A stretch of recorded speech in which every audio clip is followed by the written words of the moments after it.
अगर बराबरी करनी है तो महाराज इसमें करनी चाहिए कि मैं कितना भजन करूं। नहीं तो सजनों, इन आँखों की वजह से जैसे सोबरी महात्मा ने 50 कन्याओं से विवाह किया और सारी तपस्या खत्म, हमारे जीवन की सारी ताकत खत्म। देखो हमने कितनी मुश्किल से पैसा कमाया, पर केवल दुनिया सबसे बड़ा रोग क्या कहेंगे लोग, इसके चक्कर में शादी विवाह में फालतू फालतू आइटम बना करके जिनको सुबह गाड़ना पड़ा। इतनी मेहनत का तुम्हारा रुपया था, तुम कैसे कैसे महाराज दुकान पे गए, भूखे रहे, प्यासे रहे, कैसे बच्चों को समय नहीं दे पाए, और वो पैसा तुम्हारा जब सुबह गड्ढा खोद करके वो मिठाइयाँ गाड़ी जाती हैं, सड़ी हुई सामान गाड़ा जाता है, जरा सोचो कितनी तकलीफ की बात है, कितनी दुख की बात है।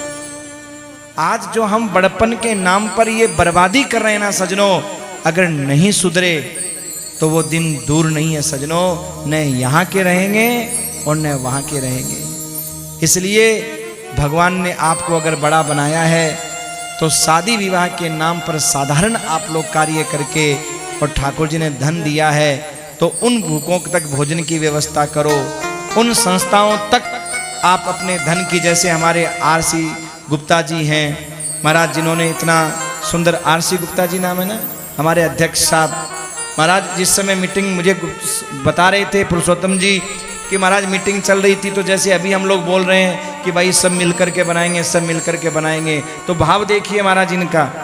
बात ये थी कि बद्रीनाथ धाम भी सब मिल करके बनाएंगे, लेकिन महाराज इनका भाव हुआ कि नहीं, ठाकुर जी की कृपा है, कोई चिंता की बात नहीं है, ये पूरा धाम ठाकुर जी बस इस नाम से ही बना दें।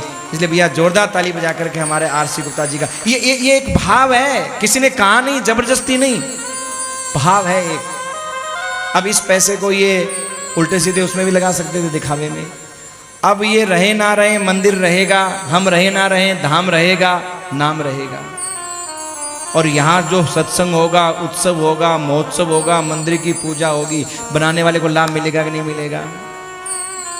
ऐसे कोई व्यक्ति शराब की दुकान खुलवा दे या होटल ऐसी बना दे जहाँ पे महाराज काटना बांटना चल रहा है, अब भले ही वो कमाई का साधन बना दिया उसने, पर वहाँ जितने पशु कटेंगे ना, जिसने पैसा लगा करके बनाया है ना, उसका फल थोड़ा थोड़ा ट्रांसफर होगा ही होगा।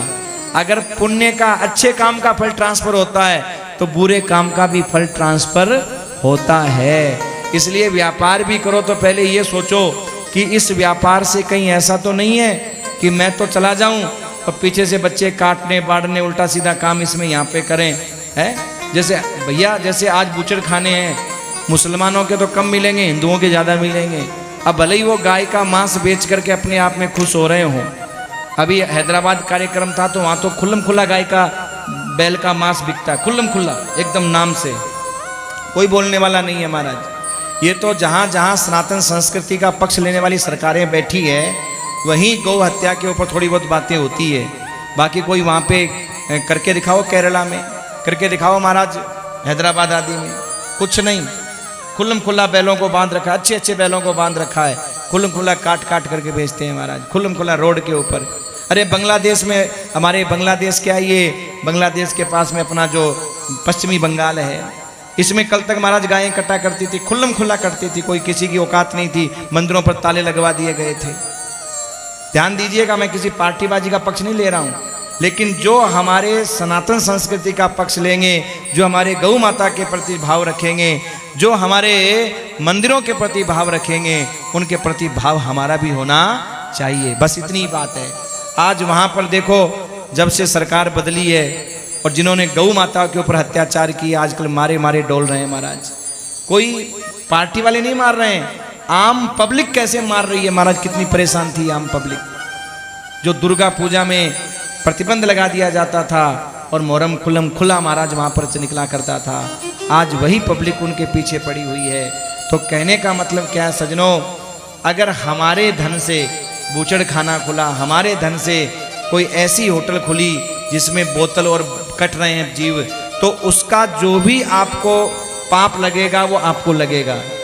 आपके धन से अगर कोई मंदिर बना, सत्संग भवन बना, कुछ भी बना, उसमें पूजा होगी, पाठ होगी, भक्त आएंगे, कोई भजन करेंगे, कुछ भी करेंगे, एक हनुमान चालीसा ही पढ़ेंगे, तो उसका लाभ भी आपको मिलेगा, क्योंकि आपके धन से बनाना लाभ मिलेगा मेरे भाई।